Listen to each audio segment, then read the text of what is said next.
27-year-old Bok Sampath has been engaged in community service for over 10 years after dropping out of school. As a resident of Compound Block Commune of Prasad Bakon district in Tonle Sap,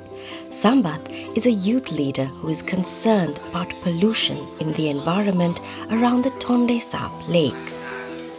Sampath understands that unmanaged waste contributes to pollution,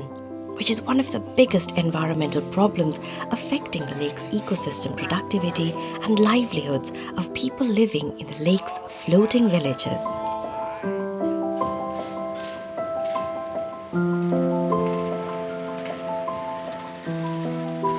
Sampath and a group of other youth volunteers from the commune are heading waste management activities after receiving training 2 years ago. ចុះផ្សព្វផ្សាយតាក់ទងអំពី gender ពួកខ្ញុំតែងតែបញ្ជ្រាបនៅកម្មវិធីសម្អាតបរិស្ថានចូលរួមជាមួយឲ្យគាត់បានដឹងណែនាំគាត់អំពីការទុកដាក់សម្រាមឲ្យបានល្អហើយមូលហេតុអីបានយើងមិនត្រូវចោលសម្រាមពាសកាលដោយសារប៉ះពាល់ដល់សុខភាពទី1ទី2កូនក្មេងតូចៗវាអាចបង្កឲ្យយើងកើតជំងឺ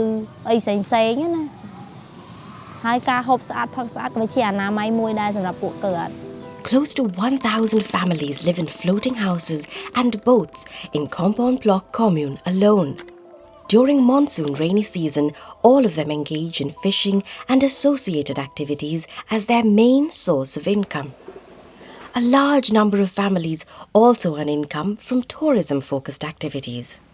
Sampath is aware that youth in floating villages have an important role to play in protecting their traditional livelihoods, which are already being affected by climate change and other environmental problems. ចា៎ទៅពួកគាត់មានឆន្ទៈជាច្រើនដូច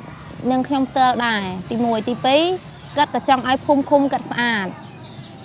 ព្រោះគាត់ក៏មានបងប្អូនតូចៗមករៀនហើយអញ្ចឹងដើម្បីសុខភាពខ្លួនគាត់ផ្ទាល់និងក្រុមគ្រួសារគាត់ផ្ទាល់ហើយគាត់ក៏មានឆន្ទៈក្នុងការចូលរួមដែលគាត់ស្រឡាញ់បរិស្ថានផ្ទាល់ផងដែរ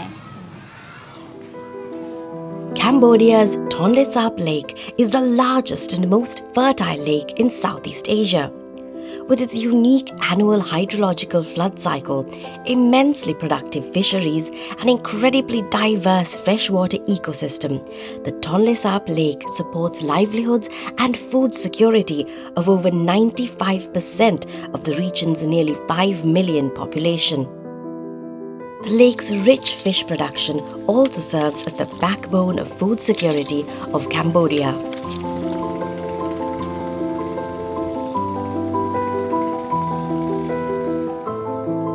More than a quarter of Cambodia's population belongs to the age group between 15 to 29 years, and the country has the fourth largest youth population in Southeast Asia. The Tonle Sap region hosts the second largest and second fastest growing population of the country. The Tonle Sap youth and their families require a lot of support to increase their adaptation and resilience to the worsening environmental conditions which not only pose risks to their socio-economic well-being, but also their unique way of life sustained over generations. As a country of over 15 million people, Cambodia's environmental problems are not confined to the Tonle Sap region. The country has the world's highest deforestation rate. Flooding and other extreme weather events are becoming frequent disasters, causing huge socio-economic losses and environmental damages. The Mekong River covers nearly 45% of the surface area of Cambodia, and at minimum, nearly half of the country is implicated by climate change conditions, construction of upstream dams, and other development activities in the Mekong River basin.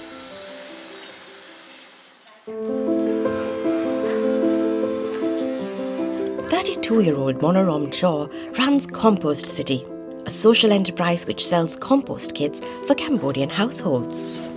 Although she had no previous knowledge about eco-anxiety as a psychological condition, Monrom believes that urban youth who are affected and invested in addressing environmental problems in Cambodia should be supported holistically to give leadership to environment protection efforts. I start to see a lot of youth being anxious about the future for sure. 70% of Cambodia are 30 years old or less. So a lot of youth do not necessarily care about this, but at the same time there is like more and more talk about climate change and stuff, and a lot of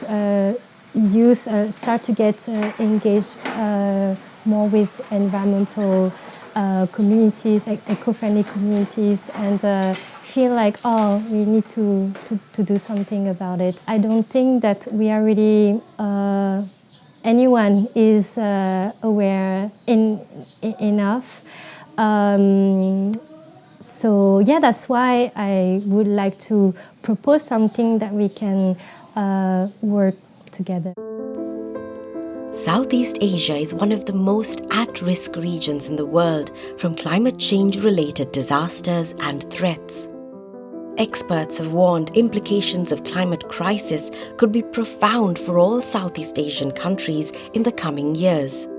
Myanmar, with a population of over 51 million, is one of the 3 most affected countries in the world from extreme weather events in the last 2 decades, while also facing increased temperatures and rise in sea level. Vietnam's most acute climate-induced problems are rising temperatures and sea levels and extreme weather events. 17 million of Vietnam's 99 million population live in the Mekong Delta, which is also one of the country's most at-risk regions for all climate-induced and development-related environmental hazards and threats.